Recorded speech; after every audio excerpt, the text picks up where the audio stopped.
به نام خدا. جلسه قبلی در مورد آموزش ریاضی از بعد به تولد تا 1 سال صحبتهایی رو انجام دادیم. امروز میخوایم بریم سراغ کودکان 1 تا 2 سال، بدونیم چه کارهایی رو باید انجام بدیم. اولین کار همون تکرار روتین هاست، همون تکرار الگوها و تکرار صداهاست. مثل چی؟ مثل اینکه شما وقتی از 1 سال به بعد کودک رو از پوشک میگیرید، سر ساعت خاصی او رو سرویس بهداشتی ببرید، سر ساعت خاصی بخوابونید، سر ساعت خاصی غذا بهش بدید. و یک نکته مهم، والدینی که کودکانشون رو مهد میبرن سعی کنن که این کار رو انجام بدن. هر بار که کودک مهد میره با 1 نفر بره، به این صورت نباشه که یک سری با پدر بزرگ، یک دفعه با مادر بزرگ، یک دفعه با پدر و یک دفعه با مادر.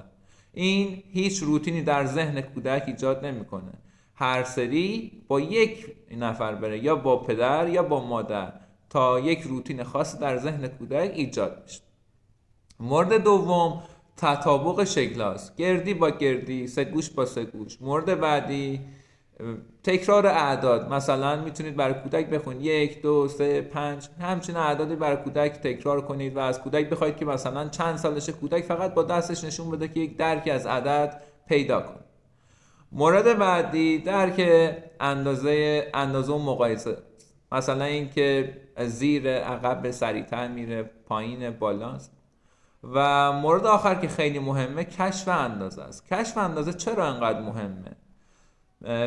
بعضی از والدین هستن میان میشه ما میگن که کودک ما هیچ درکی از دیروز نداره، درکی از فردا نداره، درکی از زمان اصلا نداره.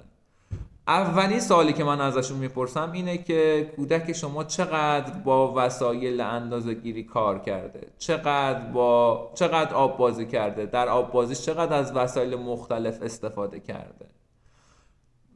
اکثر والدین میگن اصلا همچین کاری انجام نشده.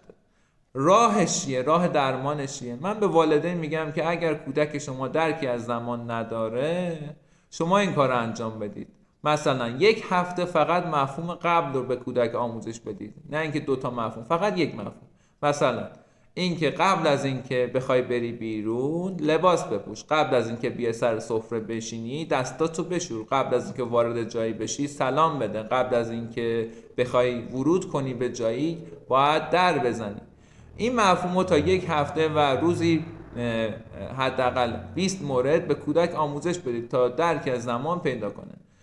و همیشه گفتم هر کس که حساب رو بدونه و هیچ درکی از اندازه نداشته باشه در ریاضی موفق نخواهد بود.